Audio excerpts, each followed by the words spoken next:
ओढ्न्याका मालाको बनिया क्या भाउ दिन्छ ओढ्न्याका मालाको सुम्राइ लाग्या डाको लाए बग्ने चौलानी ढल्कने डाँडाका जान्छै बग्ने पानी कैको माया मानी माइतै लड्कन छौ कि काई पहिला दियाकी छौ कि माइतै लड्कन छौ कि सरर नजाऊ है दाजु विदेशैमा जहाजै चढेर राम राम राम गए मनैमा मृग झर्यो स्याउली बनैमा गायो भए खसीले डालिनु गाई घाँस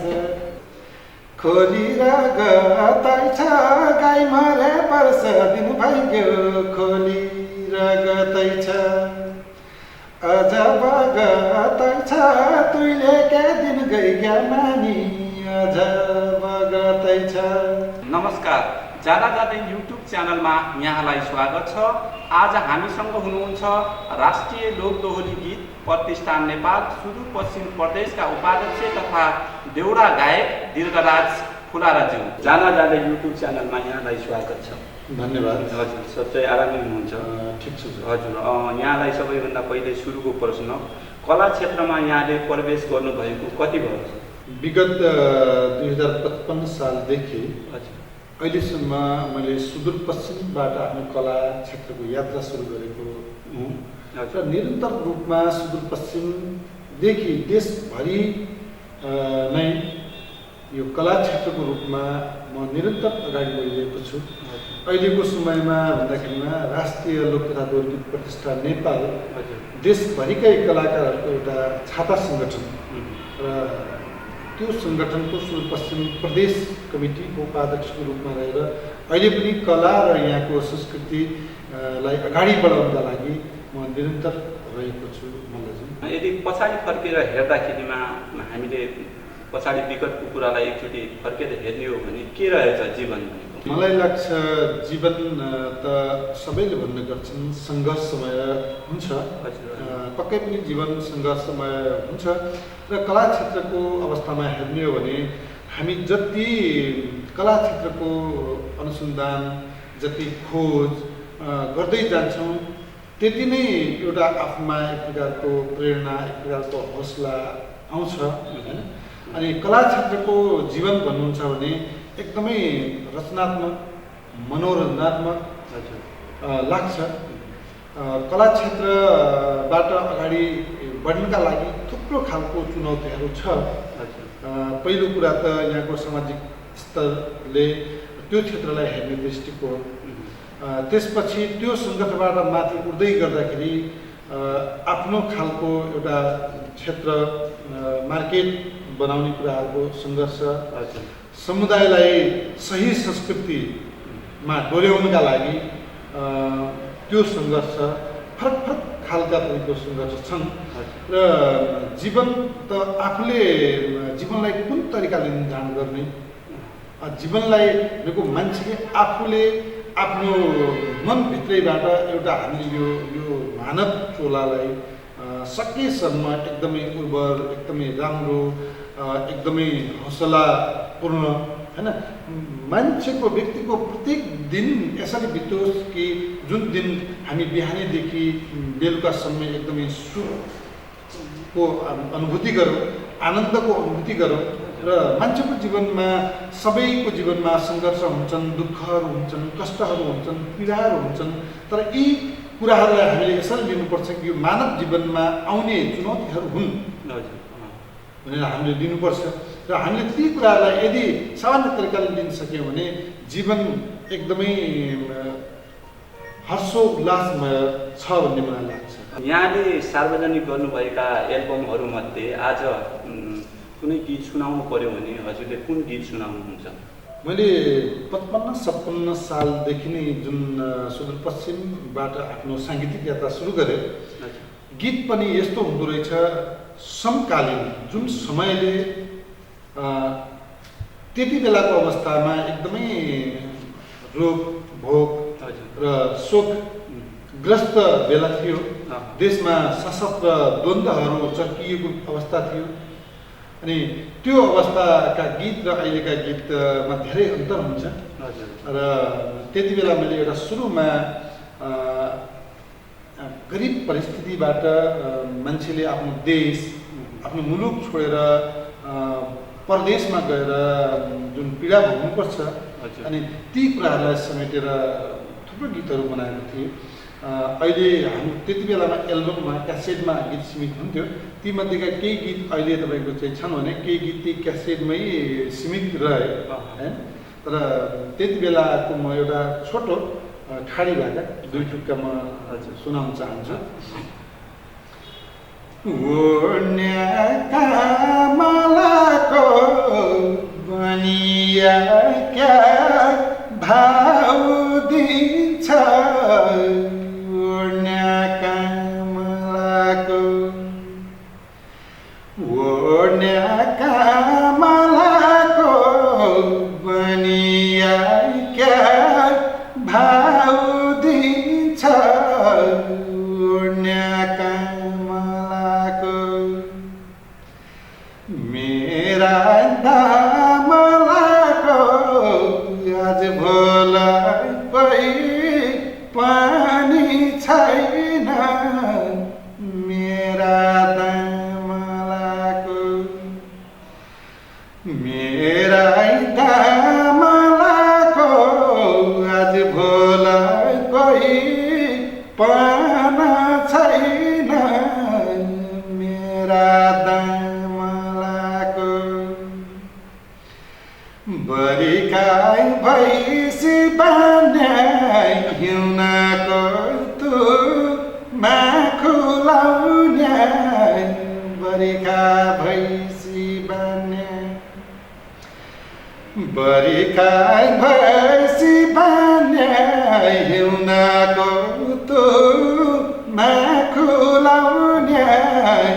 बरिखा भैँसी बान्याई उइलाउती मान्याई आज भोलाका शरीरन्छ, उइलाउती मान्याई उइलाउती मान्याई आज भोलाका शरीरन्छ, उइलाउती मान्याई। अहिलेको बजार क्षेत्रलाई हेर्ने हो भने गीत सङ्गीतको अवस्था कस्तो छ? मैले विगतदेखि अहिलेसम्म यो संस्कृति क्षेत्रमा लाग्दै गर्दा बुझ्दै गर्दा मलाई लाग्छ सङ्गीतको बजार सङ्गीतको क्षेत्र घटेको छैन। पहिला एल्बममा आउँथे, त्योभन्दा पहिला एल्बमको पनि त्यस्तो खालको सिस्टम थिएन र सीमित समुदायमा लाखौँमा हजारौँमा एकजना व्यक्ति यो सङ्गीत एकदमै रुचाउने सङ्गीत गाउने र प्राकृतिक रूपमा मिठो स्वरका धनीहरू त्यो एल्बमको जमानाभन्दा पनि पहिला त्यस्तो थियो हाम्रो सुदूरपश्चिममा, जो ठाउँ ठाउँ गएर उनीहरूका गीत सुन्नका लागि धेरै मान्छेको तडजोड हुन्थ्यो। पछि बिस्तारै प्रविधि फेरिँदै जाँदाखेरि एल्बमहरू क्यासेटहरूमा तपाईँको गीतहरू आउन थाल्यो होइन। अनि त्यो परिवेशमा पनि समुदाय स्तरबाट हेर्नुहुन्छ भने सङ्गीतको क्षेत्र सङ्गीतको बजार कहिले घटेन र पछिल्लो अवस्थामा एल्बमबाट पनि अहिले अब जमाना युट्युबको जमाना आयो, फेसबुकको जमाना आयो, मान्छेहरूले विभिन्न माध्यमबाट गीत सङ्गीत सुन्ने गरेका छन् र पहिलेको भन्दा अहिले अझै तपाईँको सङ्गीतको क्षेत्र विस्तार भएको अवस्था छ, बजार विस्तार भएको अवस्था छ। तर फरक यहाँनिर छ कि सङ्गीत उत्पादनकर्ता अथवा सङ्गीत जो संयोजन गर्ने जो गीत गाउने मान्छे हो, गीत गाउने मान्छे अलिकति धराशयी बन्दै गइराखेको छ कि भन्ने हाम्रो चिन्ता हो। अहिले विभिन्न माध्यमबाट गीत एकदम चलेका हुन्छन्, धेरै ठुलो बजार लिएको हुन्छ, तर जुन व्यक्तिमा अलिकति आर्थिक रूपमा धराशयी बन्दै गएको अवस्था चाहिँ यस्तो छ। तर सङ्गीतको बजार चाहिँ एकदमै पहिलाको भन्दा अझ राम्रो छ। यहाँले आफ्नो गाउनुभएका एल्बम बाहेक यदि त्योभन्दा बाहिरको कुनै गीत गाउनु पर्यो भने, अर्को एल्बमबाट गाउनु पर्यो भने कुन गीत गाइदिनुहुन्छ यहाँले? सुदूरपश्चिमकै हकमा भन्नुहुन्छ भने मलाई हाम्रो भोजराज भट्टराईको गीत अलिक बढी मनपर्छ। माल जान परेवाका बग्ने चौलानी किरिमिरे पोखका जान्छै बग्ने पानी कैको माया मानी खाना दिने आमा छैन बग्ने चौलानी जान लागै भोगका जान्छै बग्ने पानी कैको माया मानी खाना दिने आमा छैन बग्ने चौलानी जान लागै भोगका जान्छै बग्ने पानी कैको माया मानी साथी भाइ फुलका भारी बग्ने चौलानी आइगया काँडा का जान्छै बग्ने पानी कैको माया मानी सुम्रै लाग्या डाकोलाई बग्ने चौलानी ढल्कने डाँडा का जान्छै बग्ने पानी कैको माया मानी सुम्रै लाग्या डाकोलाई बग्ने चौलानी ढल्कने डाँडा का जान्छै बग्ने पानी कैको माया मानी। आगामी योजना कस्तो छ र के यो गीत सङ्गीत क्षेत्रबाटै जीविकापार्जन गर्न सकिने अवस्था छ अहिलेको अवस्थालाई हेर्ने हो भने? अब आगामी दिनमा हाम्रो त पहिलो त हामी हाम्रा श्रोताहरूलाई प्रत्येक वर्ष अथवा 6 महिनामा वर्षमा 2टा या 3टा नभए वर्षमा एउटा नयाँ गीत हामी बजारमा ल्याएर हाम्रा श्रोताहरूलाई सङ्गीतमा नयाँ एउटा नयाँ टेस्ट दिन चाहन्छौँ।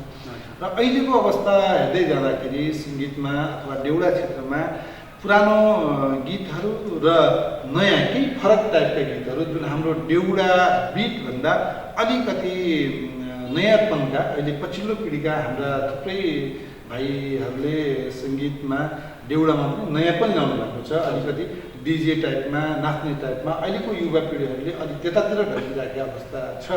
तर पनि त्यो सँगसँगै पनि हाम्रो पुरानो कल्चर पनि नमासियोस्, त्यसलाई पनि जगाइराख्नका लागि हामीले नयाँ गीतहरू बजारमा ल्याउने चाहिँ तयारीमा चाहिँ छौँ। एउटा कुरो। अर्को कुरा हामी संस्थागत हिसाबले जुन राष्ट्रिय लोकतान्त्रिक गीत प्रतिष्ठान नेपालले सुदूरपश्चिम प्रदेशमा के गर्दैछ र आगामी फ्युचर प्लान के छ त भन्दाखेरिमा हामी सुदूरपश्चिमको सारा संस्कृतिलाई चाहे यहाँको चौधरी समुदायको होस्, चाहे राणा समुदायको होस्, यहाँ शेर्पा समुदायको होस् या दार्चुलाको माथिल्लो सौका समुदायको किन्न होस् कि बाजुराको किन्न होस्, यो सबैको संस्कृति झल्किने हिसाबले हामी सुदूरपश्चिममा एउटा सांस्कृतिक सङ्ग्रहालयको अवधारणा बोकेर अगाडि बढ्दैछौँ। र सम्भवतः हामीले उत्तरीय क्षेत्र गोदावरी क्षेत्रलाई मध्यनजर गरेर धार्मिक तथा सांस्कृतिक एउटा सङ्ग्रहालयको अवधारणा हामीले बनाएका छौँ। र यसमा हामीलाई स्थानीयदेखि केन्द्र सरकारसम्मको सहयोग चाहिन्छ, यहाँको आम जनसमुदायको सहयोग चाहिन्छ। यो धार्मिक तथा सांस्कृतिक सङ्ग्रहालयले यो क्षेत्रको विकासमा धेरै ठुलो तपाईँको चाहिँ एउटा फरक पनि ल्याउँछ।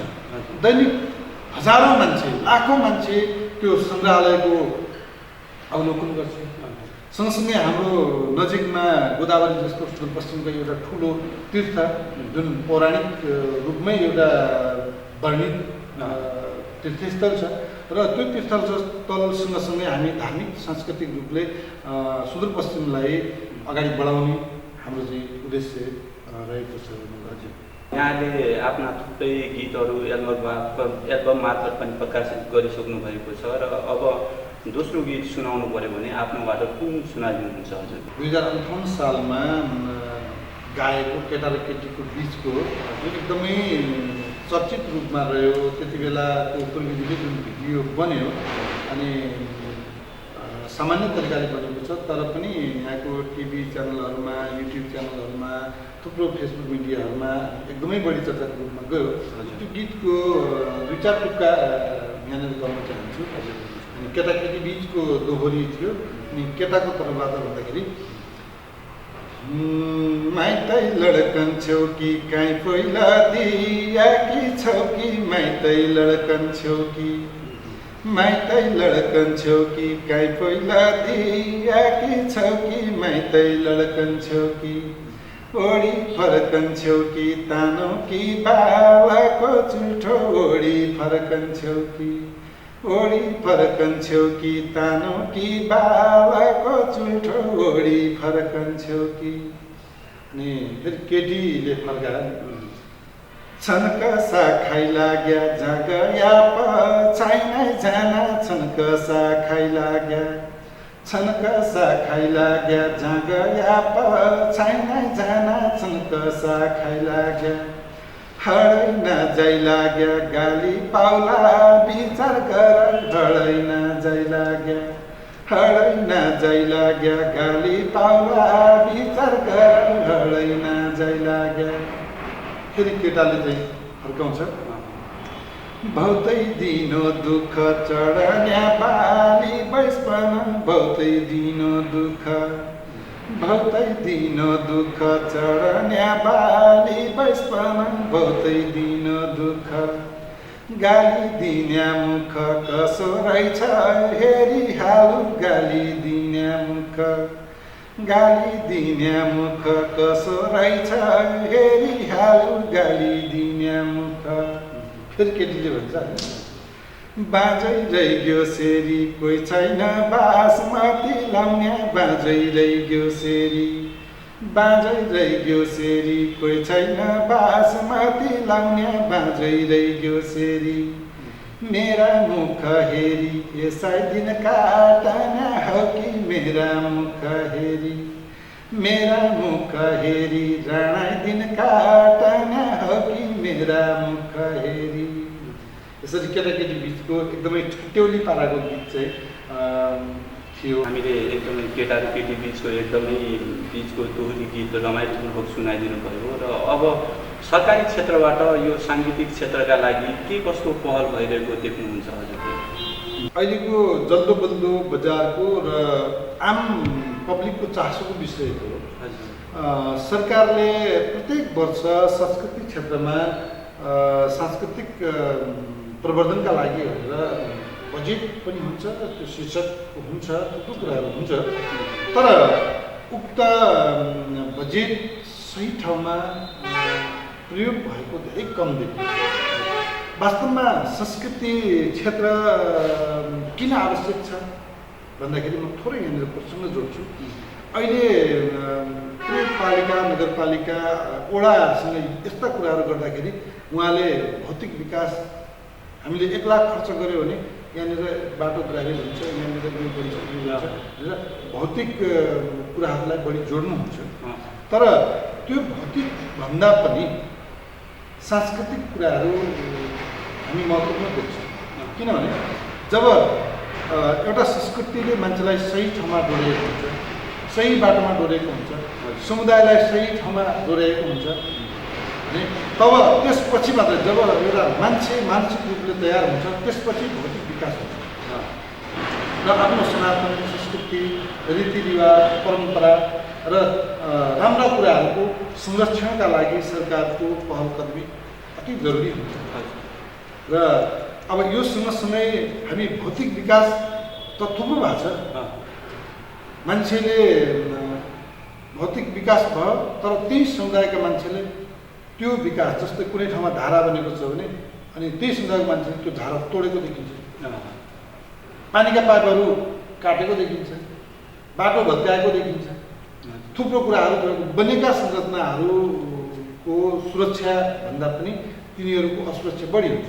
किन हामीले भौतिक विकास त गऱ्यौँ, चेतनात्मक विकास जुन बौद्धिक विकास हुनुपर्ने थियो त्यो बौद्धिक विकास हुन सकेन र कुनै चिजको पनि संरक्षणका लागि सुरक्षाका लागि उसको राम्रो कुराहरू अगाडि बढाउनको लागि मान्छेको बौद्धिक विकास गर्नु पनि जरुरी छ। हजुर, अब हामीले सङ्गीतको माध्यमबाट, सङ्गीत भनेको सुन्नका लागि मात्रै, मनोरञ्जन लिनका लागि मात्रै, सुख दुःख बिर्सनका लागि मात्रै नभएर पनि चेतनाको लागि पनि त हो नि, जनचेतनाका लागि पनि हो। सरकारी पक्षले यो कुरा बुझिदिनु पर्यो। संस्कृति संरक्षणका सँगसँगै समुदायमा एउटा जनचेतना पनि सङ्गीतले फैलाउँछ। सङ्गीतको माध्यमबाट चेतना छिटोभन्दा छिटो जनसमुदायमा पुग्छ होइन। यो कुराहरू तपाईँको बुझ्नु जरुरी छ। अर्को कुरा, जुन कुराका लागि संस्कृति संरक्षणका लागि, प्रवर्धनका लागि जुन सरकारी तर्फबाट बजेट हुन्छ त्यो बजेटको सही ठाउँमा सदुपयोग हुनु पर्यो। अब हेर्नुहोस्, गौरा पर्व आउने बित्तिकै गौराका लागि भनेर स्थानीय तहले केही हदसम्म बजेट छुट्याएको हुन्छ, धेरै ठाउँमा हुन्छ, प्रदेश सरकारले हुन्छ, केन्द्र सरकारले हुन्छ, तर अहिले वास्तविक जुन ठाउँमा जुन घरमा गौरा राखिन्छ त्यो घरको छानो पनि छैन। वास्तविक जसले तपाईँको गमराको तपाईँको चाहिँ माङ्गल गाउँछ, गीत गाउँछ, उसले एक सरो लुगा पनि छैन, उसको तपाईँको चाहिँ अवस्था के छ। जुन गवारासँग जोडिएर त्यो ठाउँमा उसको एउटा मङ्गल बढाइ गर्ने मान्छे हुन्छ, ऊ त्योसँग जोडिएको हुन्छ, उसको हालत के छ। तर त्यसको नाममा ठुलो ठुलो सिटीमा 5 स्टार होटलमा एउटा तपाईँको फोटो राखेर, एउटा पर्चा पम्पलेट राखेर आफूको बजेट सकिन्छ। अनि त्यो सही सदुपयोग भयो त? आखिर त्यो सम्बन्धित क्षेत्रमा पुग्नु पर्ने थियो, सम्बन्धित ठाउँमा कमसेकम एउटा गमरा राख्ने घर भन्नुहोस् न। एउटा त्यसमा तपाईँको चाहिँ त्यसका माङ्गलदेखि लिएर त्यसका चैत धुमारी गाउने बनाउने मान्छेसँगसम्म केही उसको रचनाहरूसम्म ल्याइदियो न भने यो तरिकाले सरकारबाट लगानी चाहिँ भइरहेछ, बजेट चाहिँ सधैँ छ तर त्यसको हजुर। अनि यहाँले लोकदोहोरी गीतहरू पनि, ठट्यौरी गीतहरू पनि गाउनु भएको छ, बजारमा आएका छन्, जसमध्ये आज सुनाउनु पऱ्यो भने कुन सुनाइदिनुहुन्छ हजुरले? यो ठट्यौरी पाराका थुप्रो गीत गाए हामीले। दोहोरीमा एउटा गत लाग्ने भक्तै मिठो गीत है, हाम्रो बाला जोवन हाँस्केलमा गयो, वैश्य जोवन मायालाई भयो, बहुत मिठो लाग्छ क्या आफैलाई गाउँदाखेरि। बाला जोवन हाँस्केलमै गयो, वैश्य जोवन मायालाई भइगयो नारो मायालु। बाला जोवन हाँस्केलमै गयो, वैश्य जोवन मायालाई भइगयो नारो मायालु। राम राम राम गए मनैमा मृग झर्यो स्याउली बनैमा, राम राम राम गए मनैमा मृग झर्यो स्याउली बनैमा, राम राम राम गए मनैमा मृग झर्यो स्याउली बनैमा। खायो भरे खसीले डाली नुगाई घाँस, खायो भरे खसीले डाली नुगाई घाँस। यस्तो खालको गीत बहुत एकदमै मिठो लाग्यो है। अनि मैले 1 वर्ष पहिला मात्रै देशभरिकै मान्छेले बुझौँ भनेर अलि दोहोरीको ढाकामा एउटा गीत जनचेतनामूलक गीत नै गाएको, जुन हामी विदेशको भर नपरौँ। जब यो नाकाबन्दी भयो नि त्यति बेला मेरो पनि मन कटक्क खायो। मैले यो गीतहरू थुप्रो ठाउँमा गाएँ। सरर नजाऊ है दाजु विदेशैमा जहाजै चढेर, फेर्नु छ यो देशको मुहार आफ्नै ठाउँमा उद्यम गरेर भनेर मैले एउटा गीत दोहोरीमा बनाएँ र अहिले पनि त युट्युबमा यो हेर्न सकिन्छ। सरर नजाऊ है दाजु विदेशैमा जहाजै चढेर, फेर्नु छ है यो देशको मुहार आफ्नै ठाउँमा उद्यम गरेर, आफ्नै ठाउँमा उद्यम गरेर।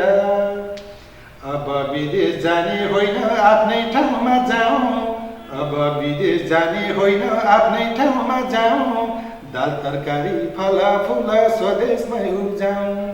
यहीँ छन् हिमाचुली पानीका मुहान, यहीँ छन् हिमाचुली पानीका मुहान, वन जङ्गल जडीबुटी हाम्रा ठुला धन। सरर नजाऊ है बहिनी विदेशैमा जहाजै चढेर, फेर्नु छ है यो देशको मुहार आफ्नै ठाउँमा उद्यम गरेर, आफ्नै ठाउँमा उद्यम गरेर। आफ्नो बारी बाँझै राख्ने कस्तो हाम्रो बानी, आफ्नो बारी बाँझै राख्ने कस्तो हाम्रो बानी, आलु प्याज तरकारी नि विदेशीकै खाने। आफ्नो ठाउँमा उद्यम गर्दा सबै मालिक हुने, आफ्नो ठाउँमा उद्यम गर्दा सबै मालिक हुने, अर्को ठाउँमा गयो भने नौकर हुनु पर्ने।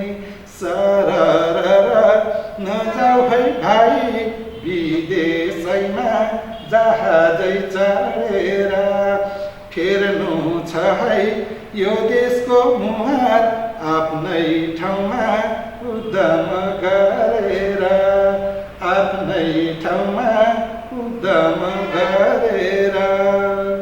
यहाँले एकदमै जनचेतनामूलक गीत सुनाउनु भयो। विदेशमा गएर अरूको दास हुनुभन्दा आफ्नै देशमा मेहनत परिश्रम गरेर हामी आफै मालिक बन्न सक्छौँ भन्ने यो गीतको सन्देश थियो। र अब हामी कार्यक्रमको अन्तमा छौँ र जाँदा जाँदै यहाँले भन्न छुटेका केही कुराहरू छन् भने राख्न सक्नुहुन्छ र अन्तमा कुन गीत सुनाइदिनुहुन्छ, सुनाउन सक्नुहुन्छ। यहाँ नजिकै आइरहेको हाम्रो महान चाड बडा दशैँ, शुभ दीपावली, छठ पर्व को सम्पूर्ण यो कार्यक्रम हेर्नुहुने सम्पूर्ण दाजुभाइ दिदीबहिनी इष्टमित्र शुभचिन्तक सबैलाई हार्दिक मङ्गलमय शुभकामना पनि भन्न चाहन्छु।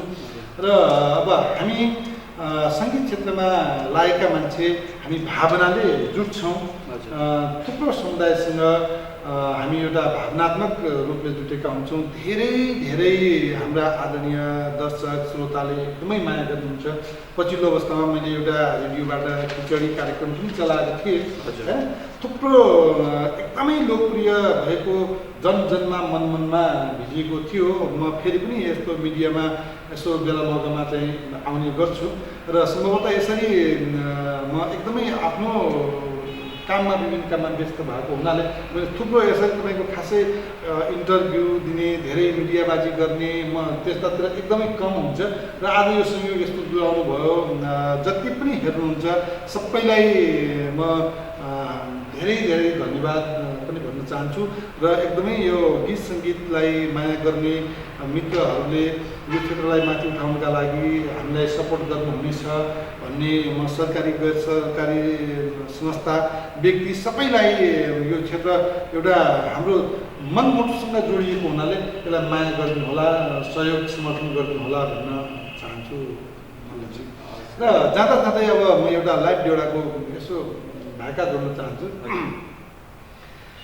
खोलिएर गतै छ गाई मरे वर्ष दिन भइगयो, खोलिएर गतै छ, खोलिएर गतै छ गाई मरे वर्ष दिन भइगयो, खोलिएर गतै छ, अझ बगतै छ तुइले के दिन गइग्या मानी, अझ बगतै छ, अझ बगतै छ तुइले क्या दिन गइका मानी अझ बगतै छ रयालिन्या मन छ बयालिन्या जोबन छ रयालिन्या मन छ तेरै कान सुन्छ तुई जति राम्ररी कोही नै तेरै कान सुन्छ। हामीलाई आफ्नो व्यस्तताका बावजुद पनि महत्त्वपूर्ण समय दिएर यहाँसम्म आइदिनु भयो र यहाँको कला क्षेत्र आगामी दिनमा बढ्दै जाओस्, अझ अगाडि निरन्तर रूपमा चल्दै जाओस्। यहाँको अगाडिको जीवनको लागि हामी हार्दिक मङ्गलमय शुभकामना यहाँलाई दिन चाहन्छु। धन्यवाद मल्लजी। तपाईँको यो ज्यादा ज्यादै युट्युब च्यानलले जुन एउटा आज यस्तो संयोग जुराएर भलाकुसारी गर्ने एउटा अवसर जुरायो, त्यसका लागि यो ज्यादा ज्यादै युट्युब च्यानलको टिमलाई पनि म बहुत एकदमै धन्यवाद दिन चाहन्छु। तपाईँको पनि उत्तरोत्तर प्रगति होस्। व्यस्तताका बावजुद पनि हामीलाई आफ्नो अमूल्य समय दिनुभयो, त्यसको लागि यहाँलाई धेरै धेरै धन्यवाद र म पनि कार्यक्रमबाट छुट्टिन्छु। हस्त नमस्ते।